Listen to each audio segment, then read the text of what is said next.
평생투자 파트너 유튜브 시청을 진심으로 감사드립니다. 주식 관련한 상담을 원하시는 구독자 분들께서는 현재 화면 상단에 표시되는 무료 종목 상담 신청하기를 터치하셔서 성함과 연락처를 남겨주시면 상담 도와드리도록 하겠습니다. 감사합니다. 네, 안녕하세요. 평생투자 파트너입니다. 네, 오늘은 2018년도 7월 13일, 오늘은 금요일입니다.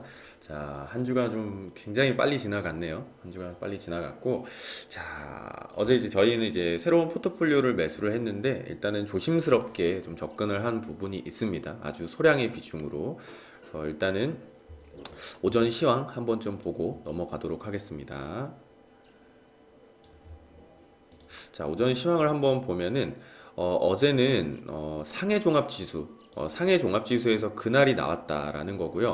어제 오전 시황에서 말씀드렸다시피 지금 상해종합지수와 우리나라의 어떤 코스피 지수가 방향성이 좀 비슷하다, 모양이 아주 비슷하게 같이 가고 있다라고 한번 설명을 드렸었잖아요. 그래서 어제는 이 종합지수에서 이 팔로우 스로우 데이가 나왔다라는 거고, 또한 나스닥의 종합지수는 사상 최고 신고가로 마감을 했고, 모두 거래량까지 동반되는 아주 교과서적인 상승이었다라는 것이고요.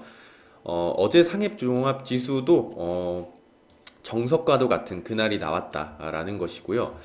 7월 6일 신저가를 기록을 했지만 그날의 종가는 이전 날의 종가보다 위에서 마감을 했고, 그리고 영업일수 4일째 되는 날인 어제는 거래량을 동반한 2% 이상 상승으로 반등의 어떤 연속성을 확인시켜주는 좋은 날이었다라는 것이고요.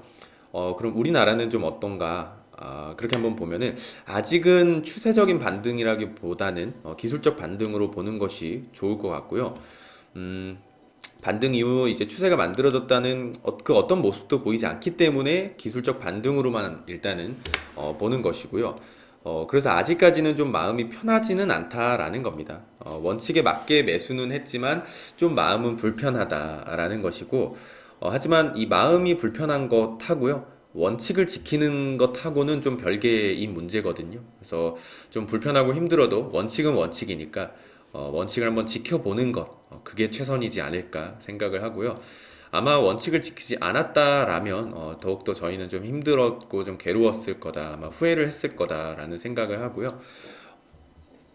우리가 해야 될 것은 무엇인가 라는 걸 보면은 상해종합지수가 그날 어제 그 팔로우 스로 데이를 지지하고 상승을 유지하는지, 그리고 나스닥이 신고가를 유지하는지, 다우와 S&P 500에서도 신고가가 나오는지, 마지막으로 코스피와 코스닥에서도 그날이 나오는지 까지 한번 살펴봐야 할 것 같고요. 시장의 이 단발성 뉴스는 중요하지 않습니다. 그래서 아래 공유한 제가 뉴스 있다 제목 한 4개 정도 보여드리고요.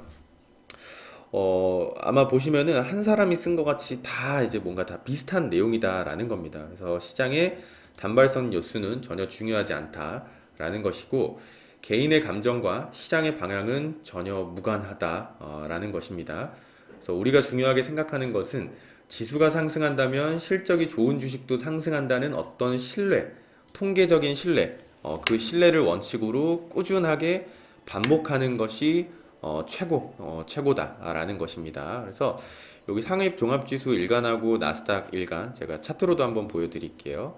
자, 어떤가요? 제목들: 뉴욕 증시 무역 전쟁 우려 경감, 나스닥 사상 최고 마감, 나스닥 사상 최고치 경시, 그세이즘 무역 전쟁. 네, 그리고 뉴욕 증시 무역 전쟁 우려 완화, 주요 기술주 약진의 나스닥 사상 최고 마감, 그리고 미국 증시 무역 전쟁 우려 감소의 상승, 나스닥 사상 최고치. 굉장히 다 똑같은 사람이 쓴 것 같은 제목이죠. 그래서 단발성 이 뉴스에는 크게 연연하지 말자라는 것이고요. 한번 그걸 한번 볼까요? 상해종합지수를 한번 보면은 어제 2% 넘는 상승을 하면서 거래량까지 티저 올라주면서 팔로우 스루 데이가 아주 좀 기분 좋은 팔로우 스루 데이가 나왔다라는 것이고요. 나스닥 종합도 신고가, 네, 신고가를 이제 돌파하면서 거래량이 전날보다는 조금 상승해주는, 그래도 좀 기분 좋은 모습이 나왔다라는 것이고요. 다우나 이제 뭐 S&P 500 같은 것도 좀 신고가를 위해서 좀 한번 좀 힘을 내보면 좀 좋겠다라는 뭐 상상을 한번 해봅니다. 그리고 뭐 우리나라 지수, 일단은 뭐 지금 장이 시작됐는데요. 잠깐 갭으로 살짝 뛰었고, 장 마감까지는 봐야겠죠. 그리고 이렇게 코스닥, 어제 상승은 코스닥에서 이제 퍼센테이지로는 1.8% 했지만 거래량은 이렇게 전날보다 이렇게 쭉 늘지 않았기 때문에 아직은 그날이라고 보기에는 좀 어렵다라는 것입니다. 자, 여기까지 이제 오전 시황 네, 마무리하고요. 자, 책 내용도 한번 오늘 같이 좀 보도록 하겠습니다. 자, 오늘의 이제 책 내용 진행할 주제는요. 한번 보면은 박식한 바보들도 있다라는 겁니다. 주제는요. 자, 한번 책 내용 같이 보도록 할게요. 특히 독일에서는 왜 그렇게 많은 젊은이들이 경제학을 공부하는가? 아주 간단합니다. 그들 명함에 어떤 진한 문자로 된 이 경제학 석사라는 단어가 필요하기 때문이다라는 건데요. 대기업들과 은행들이 예전부터 이제 직원을 채용할 때면 그들이 문맹이 아니라는 것을 증명하는 이러한 지원자들을 우선 채용했다라고 합니다. 지금 시대는 또 어떨지 모르죠. 이건 코스톨라니 때 이야기니까요. 그리고 이제 제가 책 내용 이제 좀 해드리기 앞서서 앞으로 이제 나오는 이야기는 책의 내용, 그러니까 앙드레 코스톨라니가 생각하는 내용을 말씀드리는 것이니까 좀 오해 없으시기를 바라고요. 혹시나 경제학을 전공하신 좀 많은 분들이 불편해 하실 수 있을 것 같아서 미리 좀 말씀을 드립니다. 그래서 책 내용 한번 좀 보도록 할게요. 여러 학위 중에서 경제학 석사가 가장 취득하기 쉽다. 뭐 확실히 공학 박사보다는 쉽지 않은가라고 이제 말을 하고요. 단지 몇 권의 책들만 읽으면 된다, 외우면 된다, 라고 말을 합니다. 너무 좀 세게 말하시네요. 그쵸? 네. 이어서, 게다가 크게 노심초사할 필요도 없다. 코스톨라니는 그들이 4년이라는 어떤 그들의 귀중한 시간을 낭비하는 것을 굉장히 유감스럽게 생각하고 경제학은 하나의 사이비 학문이다 라고 주장을 합니다. 네. 이 사람이 배운 지식은 해가 거듭될수록 조금씩 약간은 새로운 지식에 밀려나기 마련이다 라는 건데요. 이러한 견해를 갖는 사람은 그러니까 코스톨라니 혼자만은 아니다 라고 이제 하는데요. 이 400명의 직원을 가진 파리 증권시장에서 두 번째로 규모가 큰 중개인 회사는 상경 계열 관련 학위를 소지한 지원자들은 그들이 좁은 시야를 가지고 살아가고 폭넓게 생각하지 못하고 또한 남들보다 경제 지식을 더 많이 갖고 있는 사람이라는 이유만으로 곧장 이력서나 뭐 이제 지원서 같은 것을 그냥 옆으로 다 밀쳐냈다라고 합니다. 이 몰리에르가 이야기했던 것처럼 박식한 바보가 알지 못하는 바보보다 더 큰 바보다라는 말을 했다라고 합니다. 애매하게 아는 것이 더 무섭다라는 것이잖아요.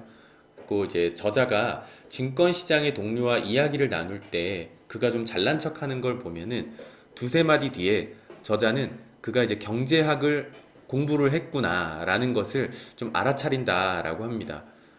그의 주장들 그리고 이제 분석들은 그가 발견하지 못하는 어떤 하나의 코르셋 속에 좀 갇혀 있다라는 건데요. 이것을 위해 4, 5년을 공부했나라고 저자는 좀 이렇게 생각을 한다라고 합니다. 아인슈타인에 대한 일화를 한번 좀 보자면은 이 상대성 이론에 관해서 몇 마디를 좀 부탁을 했을 때 아인슈타인이 대답하기를 만약 내가 예쁜 아가씨와 반 시간 동안 같이 앉아 있게 된다면은 그것은 내게 5분과 같이 짧게 여겨질 것이다. 그러나 만약 내가 뜨거운 난로 위에 단지 5분만 앉아 있더라도 이는 나에게 반 시간처럼 길게 여겨질 것이다. 라고 이제 말을 했습니다. 이에 대해 청중 중 한 사람은 그의 옆 사람에게 이렇게 속삭였다고 합니다. 저걸 가지고 그가 노벨상을 받았단 말인가 라고 말이죠.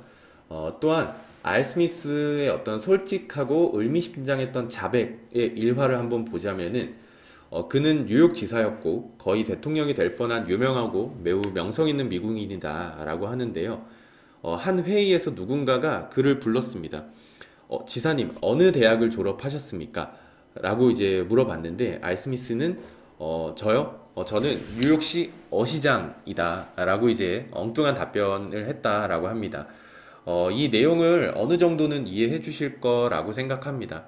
실제 실전과는 다르다라는 것이죠. 항상 실전과는 다르다라는 것이고, 이어서 4천만 달러의 재산을 유산으로 남긴 경제학 교수 알베르트 한도 자신의 증권 투자에 대해서 다음과 같이 짧게 그러나 진지하게 기술하였습니다. 나는 교수로서 학생들에게 가르쳐 주었던 많은 어리석은 지식을 별로 안중에 두지 않습니다. 증권 투자, 자기가 증권 투자를 할 때는 그런 것들을 별로 안중에 두지 않았다라는 것이고, 경제학을 전공하고 증권시장으로 진출하고자 하는 모든 사람들에게 코스톨라니는 이렇게 충고하고 싶다라고 합니다. 자네들이 대학에서 배웠던 모든 학문적 지식은 곧장 그리고 과감하게 잊어버려라. 이것들은 앞으로 당신들이 일하는데 단지 짐이 될 뿐이다 라고 말을 하였습니다. 실제로 많은 분들이 다 아실 겁니다. 경제학뿐만 아니고 관련된 어떤 증권과 관련 있어 보였던 것들을 전공하였다고 해서 주식을 꼭 잘한다라는 건 아니고요.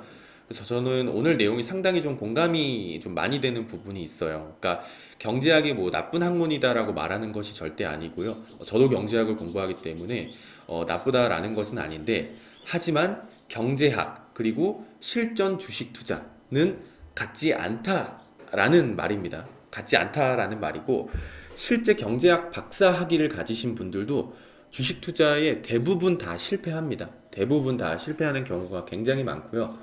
뭐 거시적이나 미시적인 시장을 분석하는 것에는 좀 도움이 될 수는 있겠지만, 실제 주식 투자를 할 때는 오히려 이런 지식에 대한 고집, 그러니까 갇혀 있는 사고, 지식에 대한 고집이 큰 화를 불러일으킬 수 있다라는 이야기거든요. 코스톨라니가 하는 것은.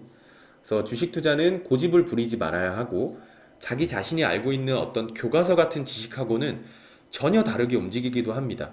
그러니까 실전 투자와 교과서는 다르다라는 점, 꼭 본인의 지식 속에 갇혀서 투자를 좀 좁은 시야에서 보지 말자라는 거고요. 증권 투자를 경제학적으로만 좀 바라보지 말자라는 겁니다. 증권 투자는 살아있는 생명체와도 좀 같은 것이기 때문에 어디로 튈지 절대 알 수가 없다라는 것입니다. 그래서 오늘은 좀 요거까지만 좀 알아주시면 좋을 것 같고, 여기서 말씀을 드리고자 하는 것은 항상 실전은 다르다라는 겁니다. 그래서 항상 교과서처럼 움직이지 않기 때문에 직접 경험하고 시장에서 있었던 많은 통계 자료들을 분석하고 연구하면서 시장에 맞춰가야 한다라는 겁니다. 증권 투자에 내가 맞춰가야 한다라는 거지, 여러 가지를 증권 투자에 억지로 맞춰 끼우려고 할 필요는 없다라는 것을 오늘은 알아주시면 좋을 것 같습니다. 자, 오늘 방송 여기까지 하고 마치도록 하겠습니다. 감사합니다.